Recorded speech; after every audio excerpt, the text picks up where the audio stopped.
باسم الثلاثي باسم آب وولد ومنفس قدوس أحدو أملاك آمين. سلام እግዚአብሔር አምላክ ምስኩላትኩም ይሁን ህዝበ ክርስቲያን ከመ ያለኹም አነ እግዚአብሔር ይመስገን ክብሪ ስፋሕ መድኃኔዓለም አቦይ ልዑል እግዚአብሔር አምላክና ክሳብ ሰዓት እዚኣ እትቆም እስትንፋስ ዓዲሉ ብኽብርን ምጸጋን ስለዝዓደለና ስለዘቆመና ክብርን ምስጋናን አምልኮን ውዳሴን ስግደትን ዘለዓለም ንዑ ይኹኖ ከምኡውን ንመብርሃን ንወላዲተ አምላክ ወላዲተ ቃል ቅድስተ ቅዱሳን ዝኾነት ጽዮን መጸግዒትና ክብርን ምስጋናን ውዳሴን ይብጽሐያ ከምኡውን ንኹሎም ቅዱሳን ከከም መዓርጎም እግዚአብሔር አምላክና ብዝሃቦም ቃል ኪዳን ብዝሃቦም ክብርን ምስጋናን ዘለዓለም ንዕኦም ይኹኖም አሜን። መስከረም 22 ዝንበብ ስንክሳር ዝሰምዕ ዘንብብ ፍቕሪ ጎይታ ኣብ ልቡ ይዕንብብ አሜን። ወርሓዊ በዓል ሊቀ መላእክት ቅዱስ ኡራኤል መልአከ ብርሃናት ኣብዝሃሊኹም ሃሊኹም ቅዱስ ኡራኤል ይሓልኹም በረኸቱን ፈጣን ተራዳእነቱን ናይ ቅዱስ ኡራኤል ምስኩላትና ህዝበ ክርስቲያን ይኹን አሜን። ዝተቀደሰን ዝተባረኸን ቅዱስ መዓልቲ ይግበረልና አሜን። መስከረም 22 በስመ አብ ወወልድ ወመንፈስ ቅዱስ አሐዱ አምላክ አሜን። መስከረም 22 አቦአ ናይ ፋርስ ንጉስ ሳቦር ክሳዳ ብምስያፍ በሰማዕትነት ዝቀተላ ቅድስቲ አክሱ ዕረፍቲ እያ። ሰማዕት ቅዱስ ጣጦስ ዕረፍቲ እዩ። ቅዱስ ዮልዮስ እውን በሰማዕትነት ዓረፈ። ቅዱስ ኮቶሎስ ወቅድስቲ አክሱ ደቂ ንጉስ ሳቦር ቅዱሳን ሰማዕታት ኮቶሎስን አክሱን ናይ ፋርስ ንጉስ ሳቦር ንእሳት ዘምልኽን ንክርስቲያን ዝቀትልን ስለዝነበረ ኣብቲ ወቅቲ ናይ ክርስቶስ ስም ዝጽውዕ ኣይነበረን። ናይ ሓንቲ ዓዲ ገዛኢ ዝነበረ ጣጦስ ዝተባሃለ ሰብ ወዱ ንናይ ፋርስ ንጉስ ንኮቶሎስ ናይ ቀረባ ፈታዊኡ ነበረ። ጣጦስ ድማ ክርስቲያን ከም ዝኾነ ንንጉስ ነገሮ። ንጉስ ድማ ነዚ ኣብ ዝሰምዐ ጊዜ ጣጦስ ከም ዝበሎ ናይ ብሓቂ ክርስቲያን ከም ዝኾነ ምእንቲ ከረጋግጽ ንኻልኦት መኮንን ናብ ጣጦስ ለኣኸ። ክርስቲያን ኮይኑ እንተተረኺቡ ድማ ሒዞም ምእንቲ ከሳቂዎ ኣዘዘ። ወዲ ንጉስ ኮቶሎስ ድማ ነዚ ኣብ ዝሰምዐ ጊዜ ናብ ጣጦስ ከደ።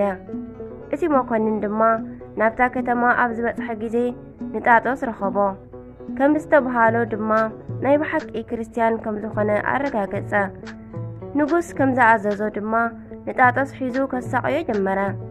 መጀመርታ ናብ ውሽጢ ዝነድድ እቶን እሳት ብምኽታት ተቃጺሉ ምእንቲ ክመውት እኳ እንተገበሩ ቅዱስ ጣጦስ ግን ኣብ ልዕሊ እቲ እሳት ብምልክት መስቀል ብስም ምስ ኣማዕተበ እቲ እሳት ብቕጽበት ጠፈ። ዓርኩ ኮቶሎስ ድማ ነዚ ተኣምር ኣብ ዝረኣየ ጊዜ ብጣዕሚ ተደኒቑ ንጣጦስ ዓርኩ ነዚ ስራይ ጥንቆላ ከመይ ጌርካ ተማሂርካ ፈሊጥካዮ በሎ። ጣጦስ ድማ እዚ ካብ ስራይ ጥንቆላ ዝተረኸበ ኣይኮነን፣ ክብሪ ይኹን እሞ ብጎይታዬን ኣምላኸይን ኢየሱስ ክርስቶስ ሓይሊ ዝግበር እዩ በሎ። ጣጦስ ድማ ከምዚ እንዳበለ ብክርስቶስ ምእማን ክምህሮ ከሎ ኮቶሎስ ድማ ኣነኸ ብክርስቶስ ዝኣምን እንተኾይነ ከምዚ ዶ ክሰርሕ ይኽእል እየ በሎ። ጣጦስ ድማ ብክርስቶስ እንተ ኣሚንካ ካብዚ ዝበልጽ ተኣምር እኳ ክትገብር ትኽእል ኢኻ በሎ። ኮቶሎስ ድማ በታ ጊዜ ኣመነ። ኮቶሎስ ምስ ኣመነ እቲ እሳት ብዕጽፊ ኣንዲዱ ብምልክት መስቀል ኣማዕተበሉ። እቲ እሳት ብቕጽበት ንድሕሪት 12 ክንዲ ዝኣክል ከመሊሱ ጠፍአ። ድሕሪኡ ተኣዚዙ ዝመጸ መኮንን ጣጦስን ወዱ ኮቶሎስን ዝገበርዎ ተኣምር ንንጉስ ሳቦር ጸሓፈሉ። ንጉስ ድማ ጭፍራኡ ልኢኹ ናብኡ ኣምጽኦም። ንቅዱስ ጣጦስ ድማ ርእሱ ብሴፍ ኣቁረጾ። ንጉስ ሳቦር ንወዱ ንኮቶሎስ ካብ ዝኣመኖ እምነት ንምኽሓድ ፈቲኑ ወዱ እምቢ ምስ በሎ ኣቦኡ ብጣዕሚ ሒዙ ኣሳቀዮ። ንሱ ምስ ኣሳቀዮ ድማ ምእንቲ ከሳቅዮ ናብ ካልእ መኮንን ኣሕሊፉ ሃቦ። እቲ መኮንን ከዓ ንቅዱስ ኮቶሎስ ብጽኑዕ ኣሳቀዮ። ድሕሪኡ ናብ እስር ቤት ይእተዎ። ቅዱስ ኮቶሎስ ተኣሲሩ ከሎ ድማ ንኣክሱ ሓፍቱ ኣቦኣ ናብ ናይ ቀደም እምነቱ ምእንቲ ክትመልሶ ናብ እስር ቤት ለኣኻ። ነገር ግን ቅዱስ ኮቶሎስ ንሓፍቱ ንኣክሱ ምሂሩ ኣእመና። ንሳ ድማ ናብ ኣቦኣ ተመሊሳ ብምኽሓድ ኦ ኣቦይ ንዓይን ንሓወይን ንኮቶሎስ ዝኾነ ንዓኻ እውን እንተዝግበረልካ ይሐሸካ። ክብሪ ይኹኖ እሞ ሰማይን ምድርን ኣብ ውሽጡ ዘሎ ኩሉ ዝፈጠረ ብዘይካ ጎይታናን ኣምላኽናን መድሓኒናን ኢየሱስ ክርስቶስ ካልእ ኣምላኽ የለን ኢላ መስከረት። ንጉስ ኣቦኣ ድማ ነዚ ነገር ካብ ጓሉ ኣብ ሰምዐ ጊዜ ብጣዕሚ ተቆጢዑ ንነፍሳ ናብ ኢድ እግዚኣብሔር ክትህብ ጽኑዕ ስቃይ ምስ ኣሳቀያ ምስክር ኮይና ሰማዕትነታ ፈጺማ ናይ ክብሪ ኣኽሊል ተቐበለት። ንሓዋ ንቅዱስ ኮቶሎስ ግን ብናይ ንጉስ ኣቦኡ ትእዛዝ ኣብ ጭራ ፈረስ ኣሲሮም ነተን ኣፍራስ ብጎቦታት ሰደድወን። ናይ ቅዱስ ኮቶሎስ ስጋኡ ድማ ተቆራሪጹ ተበተነ። ንነፍሱ ድማ ጎይታና ብክብሪ ተቐበላ። ንስተረፈ ስጋኡ ድማ ናብ 3 ቦታታት ተቆራረጾም ናይ ሰማይ ኣዕዋፍ ምእንቲ ክበልዕዎ ኣብ ጎቦ ኣቐመጥዎ። ወታደራት ድማ ምስ ተመልሱ ናይ ሰማዕታት ስጋ ምእንቲ ክወስዱ ካብታ ዓዲ ኣብ ቀረባን ዘለዉ ቀሳውስትን ዲያቆናትን እግዚአብሔር ኣዘዞም። ንሶም ድማ ናይ ቅዱሳን ስጋ ወሲዶም ናይ መከራ ወቕቲ ክሳብ ዝሓልፍ ኣብ ጽቡቕ ቦታ ኣቐመጥዎ። ድሕሪኡ ዝወቀበት ቤተ ክርስቲያን ሰሪሖም ኣብኡ ኣንበርዎ። ካብ ስጋኦም ድማ ብዙሕ ኣገራሚ ተኣምራት ተፈጺሞም ተራእዩ። ናይ ሰማዕታት ረድኤት በረኸቶም ይሕደረና፣ ብጸሎቶም ድማ መድኃኔ ዓለም ይምሓረና ኣሜን። ሰማዕት ቅዱስ ዮልዮስ። እዚ ቅዱስ ኣክፋሓስ ኣብ እትበሃል ዓዲ ዝተረኸበ ሰማዕት ክኸውን ከሎ ብናይ ጎይታና ትእዛዝ ናይ ቅዱሳን ሰማዕታት ዓጽሚ ክእክብ ገድሎም ክጽሕፍ ስጋኦም ገኒዙ ናብ በቢ ሃገሮም ምእንቲ ክልእኽ ዝተመርጸ እዩ። እግዚአብሔር ኣብ ልዕሊ ክሓርቲ መኳንንቲ ናይ ልቢ ዕውረት ስለ ዘውረደሎም ንሶም ናይ ገድሎም ናይ ሰማዕታት ዓጽሚ ቅዱስ ዮልዮስ እንዳኣከበ ናብ በቢ ሃገሮም እንዳኸበረ ክልእኽን ከቐምጥን ከሎ እቶም መኳንንቲ ወላ ሓንቲ ኣይዛረቡን ነበሩ። ንቅዱስ ዮልዮስ ጽሕፈት ዝፈልጡን ዝጽሕፉን 300 ኣገልገልቲ ስለ ዝነበርዎ ናይ ሰማዕታት ገድሊ እንዳተኸታተሉ ይጽሕፍሉ ነበሩ። ንሱ ድማ ኣብ ስቃያ ንዘለዉ ሰማዕታት የገልግሎም ነበረ። ቁስሎም ይጸርገሎም። እቶም ሰማዕታት ድማ ምስ መረቕዎ ንስኻ እውን ስለ ጎይታናን መድኃኒናን ኢየሱስ ክርስቶስ ስም ደምካ ክፈስስ እዩ፣ ምስ ቅዱሳን ሰማዕታት ከዓ ክትቆጸር ኢኻ እንዳበሉ ትንቢት ይነግርዎ ነበሩ። ናይ ዲዮቅልጥያኖስ ናይ ግዝኣት ዘመኑ ኣብ ዝተፈጸመ ጊዜ ድማ እቶም ሰማዕታት ስለ ቅዱስ ዮልዮስ ዝተዛረብዎ ትንቢት ምእንቲ ክፍጸም ጊዜኡ በጽሐ። ጎይታና ድማ ንቅዱስ ዮልዮስ ናብ ደቡባዊ ግብጺ ገምኑዲ ከይዱ ኣብ ቅድሚ ከሓዲ ኣርማንዮስ መስኪሩ ሰማዕትነቱ ምእንቲ ክፍጽም ኣዘዞ። ቅዱስ ዮልዮስ ድማ ናብ ከሓዲ መኮንን ኣርማንዮስ ከይዱ ኣብ ቅድሚኡ ናይ ጎይታና ክብሪ መስከረ። ኣርማንዮስ ድማ ሒዙ ብዙሕ ጊዜ ኣሰቃዮ። ነገር ግን ድሕሪ መከራኡ ጎይታና ፍጹም ጥዑይ እንዳገበረ ይፈውሶ ነበረ።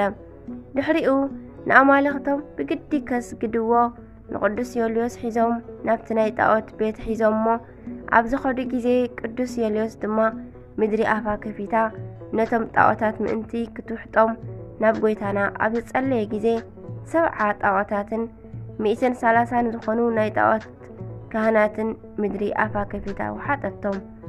ነዚ ዝረአዩ ኩሎም ብናይ ቅዱስ ዮልዮስ ኣምላኽ ኣሚንና ኢና ኢሎም ብምዝራብ ብጎይታና ብዙሓት ኣመኑ።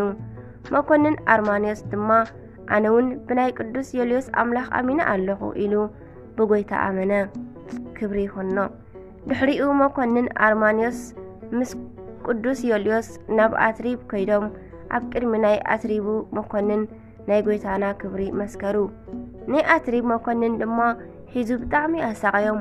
ብፍላይ ድማ ንቅዱስ ዮልዮስ ብጣዕሚ ብምስቃይ ክሳብ ዝመውት ኣብጽሖ ጎይታና ግን ፍጹም ጥዑይ ገይሩ ይፈወሶ ኣብ ሓደ ዕለት ድማ ናይ ጣዖታት በዓል ኣብ ዝኾነ ግዜ ብሽልማት ኩሉ ሸሊሞም ኣወቂቦም ብምብራህን ብዕንበባ ኣወቂቦምን ጽባሒቱ መጽዮም ባዕሎም ምኽባር ተቐሪቦም ሓደሩ ቅዱስ ዮልዮስ ድማ ነዚ ምስ ረአየ እቶም ጣዖታት ምእንቲ ክጠፍኡ ናብ ጎይታና ኣብ ዝጸለየ ግዜ ጎይታና መልአኹ ልኢኹ ርእሲ ናይቶም ጣዖታት ቆሪጹ ደርበዮ ነቲ ቤት ከዓ ብምልኡ ኣቃጸሎ ንጽባሒቱ ድማ ከም ልማዶም ናይ ጣዖታቶም በዓል ከኽብሩሎም ብዝኸበሩ ኣልባሳት ተሸሊሞም ምስ መጹ ጠፊኦምን ተሰባቢሮምን ረኸብዎም በዚ ግዜ ናይ ጣዖቶም ደኻምነት ፈሊጦም ንርእሶም ከድሕኑ ዘይከኣሉ እዞም ጣዖታት ከመይ ገይሮም ንዓና ከድሕኑ ይኽእሉ ኢሎም ሓሰቡ ድሕሪኡ ናብ ቅዱስ ዮልዮስ ቀሪቦም ተማሂሮም ብጎይታናን ኣምላኽናን መድኃኒናን ኢየሱስ ክርስቶስ ኣመኑ ከምኡውን ናይ ኣስሪቡ መኮንን ብጎይታና ኣመነ ድሕሪኡ ቅዱስ ዮልዮስ ጥዋ ናብ እትበሃል ሃገር ከይዱ ንመኮንን ሰይፈኒ እሞ ሰማዕትነተይ ፈጽመለይ በሎ እቲ መኮንን ድማ ኣነ ነዚ ኣብ ልዕሊኻ ክገብር ኣይከኣለንን እዩ በሎ ቅዱስ ዮልዮስ ድማ ኣብ ኢድ ተኸተልቱ ሴፍ ኣትሒዙ ከፈራርሖ ፈተነ ተኸተልቱ ድማ ሴፍ ሒዞም ንኹላትና ሰማዕትነትና ፈጽመልና በልዎ ነገር ግን እቲ መኮንን እምቢ ስለ ዝበሎም ቅዱስ ዮልዮስ ብጸሎቱ ኣብ ልዕሊ እቲ መኮንን ርኹስ መንፈስ ከም ዝሓድር ገበረ ልቡ ናብ ክፍኣትን ጨካንን ከም ዝዝንብል ገበረ ልዕሊ 500 ዝኾኑ ናይ ቅዱስ ዮልዮስ ኣገልገልቲ ድማ ሴፍ መዚዞም ብምሃብ ምእንቲ ክቐትሎም ኣገደድዎ ርኹስ መንፈስ ኣብ ልዕሊ እቲ መኮንን ስለ ዝሓደረ ናይ ቅትለት ደብዳቤ ጸሓፈሎም ኣብታ ሰዓት ተኸተልቱ በብተራ እንዳኸዱ ተሰየፉ ቅዱስ ዮልዮስ ድማ ምስ ወዱ ምስ ቴዎድሮስን ምስ ዝኸበረ ሓው ዮንያስን ምስ 500 ኣገልገልቱን ክሳዱ ኣሰይፉ ሰማዕትነቱ ፈጸመ ክብሪ ይኹኖም በረኸቶም ይሕደረና ናይ ገምኑድን ናይ ኣስሪብን መኳንንቲ እውን ተሰይፎም ብሰማዕትነት ዓረፉ ካብ ኣህዛብ ብጎይታና ዝኣመኑ ብጠቕላላ ቁጽሮም 1500 ሰባት ሰማዕትነት ኮይኖም ናይ ክብሪ ኣኽሊል ተጓናጸፉ ምእመናን ድማ ናይ ቅዱስ ዮልዮስን ናይ ወዱ ንናይ ሓው ስጋ ኣልዒሎም ብኽብሪ ናብ ሃገረ እስክንድርያ ወሲዶም ውቅብቲ ዝኾነት ቤተ ክርስቲያን ሰሪሖም ኣብ ውሽጣ ኣንበርዎም ካብ ስጋኦም ድማ ዓቢ ዝኾነ ብዙሕ ድንቂ ተኣምራት ተገብረ ናይ ቅዱስ ዮልዮስ ረድኤት በረኸቱ ይሕደረና ብጸሎቱ ድማ መድኃኔ ዓለም ይምሓረና ኣሜን መስከረም 22 ዝኽበሩ ዓመታዊ ናይ ቅዱሳን በዓላት ቅዱስ ዮልዮስ ሰማዕት 1500 ሰማዕታት ናይ ቅዱስ ዮልዮስ ማሕበር ቅዱስ ኮቶሎስ ሰማዕት ቅድስቲ ኣክሱ ሰማዕት ቅዱስ ጣጦስ ሰማዕት ቅዱስ ባላን ሰማዕት ወርሓዊ በዓላት ድማ ቅዱስ ኡራኤል ሊቀ መላእክት መልአከ ብርሃናት ቅዱስ ሉቃስ ወንጌላዊ ቅዱስ ደቅስዮስ ኣባ እንጦኖስ ኣባ መነኮሳት ኣባ ጳውሊ የዋህ ወዲ ካብ ኣቡኡ ጓል ካብ ኣድያ መርዓት ካብ ሓማታ ደኣ ክፈሊ መጻእኩ እምበር ንሰብእቶም ቤተሰቡ ጸላእቱ ክኾኑ እዮም እቲ ካባይ ኣነብኡን ነዲኡን ዘፍቅር ንዓይ ኣይበቅዕን እዩ ካባይሲ ንወዱ ወይስ ንጓሉ ዘፍቅር ድማ ንዓይ ኣይበቅዕን እዩ መስቀሉ ኣልዒሉ ደድሕረይ ዘይስዕብ ንዓይ ኣይበቅዕን እዩ ማቴዎስ ምዕራፍ 10 ፍቕዲ 35 አሜን ወስብሃት ለእግዚአብሔር ወለወላዲቱ ድንግል ወለመስቀሉ ክቡር ስንክሳር ዘንብብ ዝሰምዕ ዘንብብ ፍቕሪ ጎይታ ኣብ ልቡ ይዕንብብ ዝወደቐ ዝነጠበ ብኣፈ ቅዱሳን ትጉሃን መላእክት ተኣርመለይ አሜን